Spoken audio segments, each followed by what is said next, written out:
Hello. Well, today I'm going to do a quick unboxing of RAF The Battle of Britain 1940 by Decision Games, and how this came about again, because it's not a new game. It's been around quite a few years. I think this was a redesign of the original RAF game.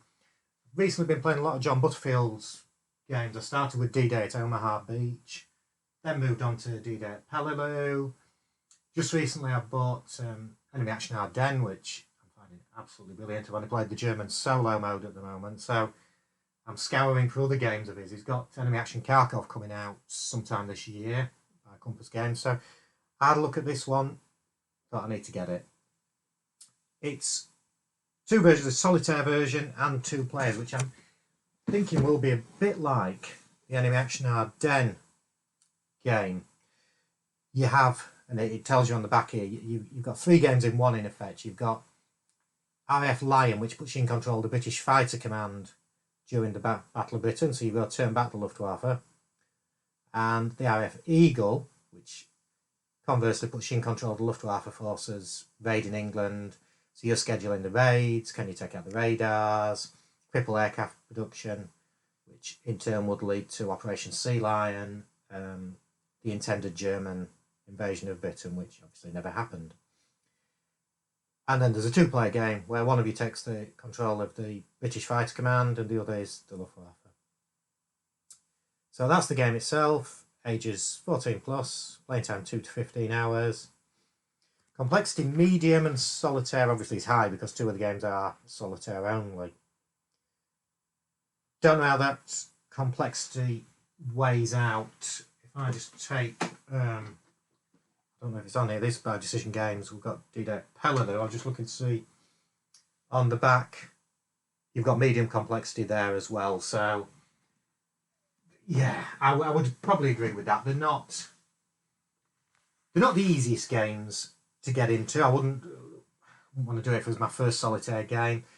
But once you get the hang of the rules, they're not too bad at all. Enemy Action Ardennes, I would say, would I say it's more complex? Probably because there's a lot of exceptions in the rules, so you do quite often have to refer back to the rules to say, because this applies, but on this date it doesn't apply, and you've got that type of thing to refer to. So maybe not complexity, but you've got to check on things. You've got to keep checking. So that's the basis of the game. Let's have a look inside the box, which is what everybody's interested in. We've got the Lion solitaire rules.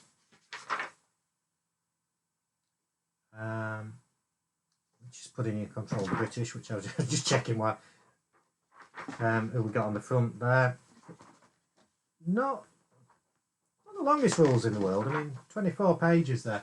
Yeah, and I will, apologies if I keep referring to the Enemy Action Ardennes game, but I've just been playing that recently. I'm quite blown away with it. So that's 70 odd pages. You've got different rule books for that as well, 70 odd pages. So 24 pages for the solitaire. Here's the other two rule books which you get. Now, the Eagle solitaire.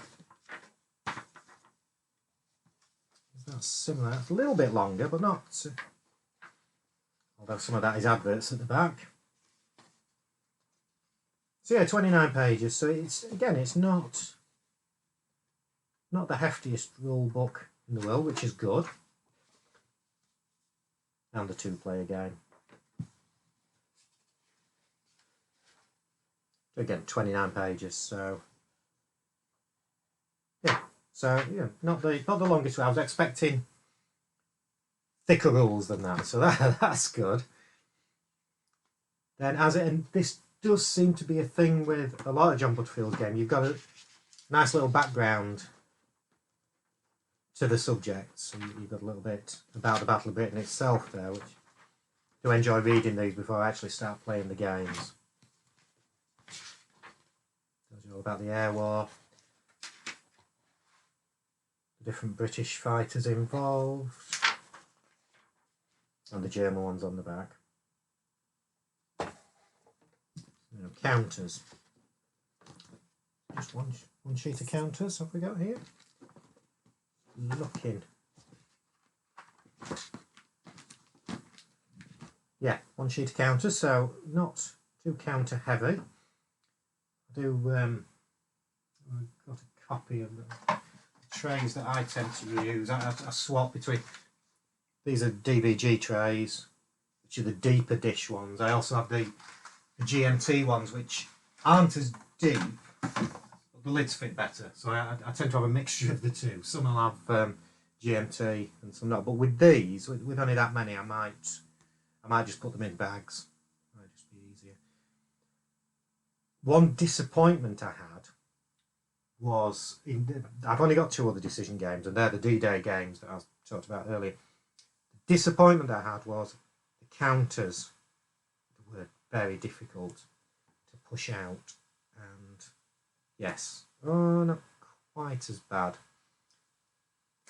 They're not great, but they're not quite as bad, which I've never clipped counters before. I'd always thought it was a waste of time, but because of the D-Day game, really almost having to tear them out, I've bought some nail clippers that specifically for clipping the counters, and now I've got a bit of an addiction to clipping counters, so I'll be doing that before I actually start playing the game. So yeah, mainly, as you'd expect, mainly lines on there a few times, and damage counters. So what else have we got in here? We've got combat results table. So you get a game planning board, planning your missions, I'm guessing. Combat results table, bombing table. So yeah, all your charts that you expect, and a nice little sequence of play outlined as well there. So yeah, you'll get all your little charts, which are charts or play aids, whatever you want to call them. And then we have inside here, I believe, the game board. I think is just one, but I'm not sure. On Enemy Action Ardennes, you get 3, although they're not mounted maps, so they're not. I much prefer a nice mounted map. It's 2-sided, yeah. So yes. A bit awkward. Closed up for space here as I'm unboxing, but there you go. This is the German side. You can see all the German flights at the bottom, targets. It's, I find it quite upset. I have seen videos with the British side on before. Just have a look at that. What I do initially, being British, I do find confusing is that, and I understand why they've done it. It makes complete sense, but you've got the bottom of the British Isles upside down. So when I first looked at this, I thought, what is that a map of? But, yeah, you can see Southern England there, but upside down.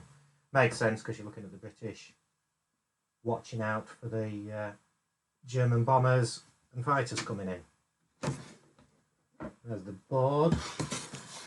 You've got the planning, sequence of play on the left hand side as well. For the RAF Lion game. So yeah, plenty of detail on the board, nice boards, like that. And then finally, we've got the cards. So let's just open these.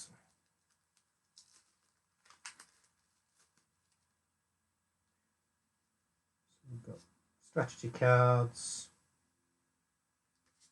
and our systems. Yeah, so event cards,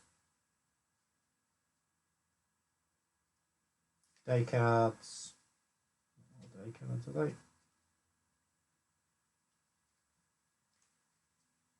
And German strategies, so you're looking at what the target is each day, which that tends to determine the randomness. It's common with a lot of John Butterfield's game, that determines the randomness of the AI.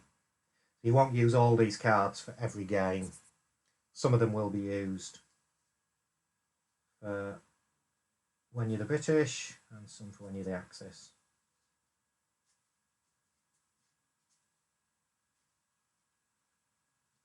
let's say south, east and west.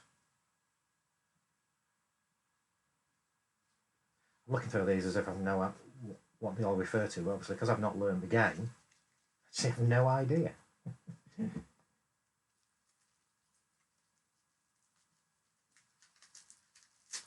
Finally,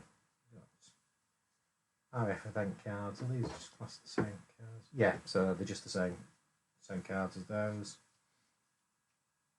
And the Battle of Britain Force cards.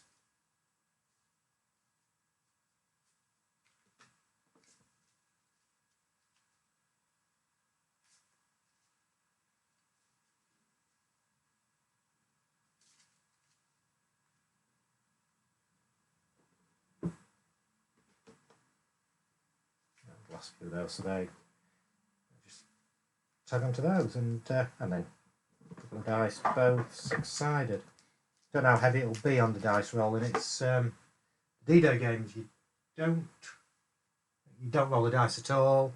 The Ardennes, you do have one dice that you roll, but you don't use it a lot. It's for things like roadblocks. So the general thrust of the game, you don't use dice in that one either. So not sure how heavy this will be on dice. I believe, and I may be wrong on this, that this is possibly John Butterfield's first game, definitely one of his earliest games.